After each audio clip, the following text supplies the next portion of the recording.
പുനലൂർ തൂക്കുപാലത്തിൻ്റെ യഥാർത്ഥ ചരിത്രം.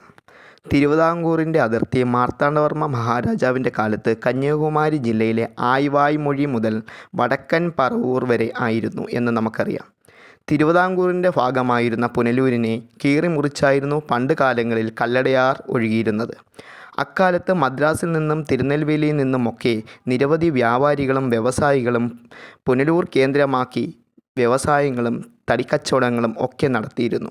അവർ ചങ്ങാടത്തിന് സമാനമായ രീതിയിൽ തടികൾ വെച്ച് കെട്ടി ഒക്കെയാണ് അക്കരെയും ഇക്കരെയും സാധനങ്ങൾ എത്തിച്ചിരുന്നത്. അവരുടെ പൂർവികർ ഇന്നും പുനലൂരിൽ വ്യവസായം നടത്തുന്നു. 1871 തിരുവിതാംകൂർ രാജാവായിരുന്ന ആയില്യം തിരുനാൾ രാജാവായിരുന്നു പുനലൂർ തൂക്കുപാലം പണിയാൻ തീരുമാനിച്ചത്. ബ്രിട്ടീഷ് ആർക്കിടെക്റ്റായിരുന്ന ആൽഫ്രഡ് ഹെൻറിയെ ഇതിനായി ചുമതലപ്പെടുത്തുകയും പ്ലാൻ തയ്യാറാക്കുകയും ചെയ്തു. ആരുടെ മേൽനോട്ടത്തിൽ പണി പൂർത്തീകരിക്കണമെന്നത് വെല്ലുവിളിയായി. വനപ്രദേശമായതിനാൽ പാലം പണിതാൽ വന്യമൃഗങ്ങൾ അതിൽ കൂടി ജനവാസ മേഖലയിൽ വരാൻ സാധ്യതയുണ്ട്. അങ്ങനെ വന്നാൽ ജനങ്ങൾക്ക് പാലം കൊണ്ട് ദുരിതം വരാൻ സാധ്യതയുണ്ട്. അങ്ങനെ വന്നപ്പോഴാണ് ഇരണിയൽ കൊട്ടാരത്തിന് സമീപം തക്കലയിൽ മണ്ടയ്ക്കാട് എന്ന സ്ഥലത്ത് യോഗീശ്വരൻ നാടാർ എന്ന അതിപ്രഗത്ഭനായ ഇരണിയൽ കൊട്ടാരം കൽത്തച്ഛനെക്കുറിച്ച് ആയില്യം തിരുനാൾ രാജാവ് അറിയുന്നത്. പണി പൂർത്തീകരിക്കുന്നതിനായി രാജാവ് യോഗീശ്വരൻ നാടാരെ ഏർപ്പാടാക്കി.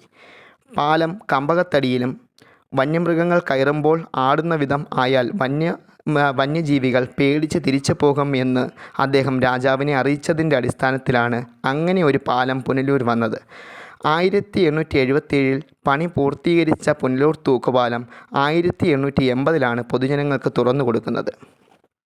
യോഗീശ്വരൻ നാടാരുടെ 3, 4, 5 തലമുറയിൽപ്പെട്ട ആളുകൾ ഇന്നും പുനലൂർ കക്കോട് എന്ന സ്ഥലത്ത് താമസിക്കുന്നു.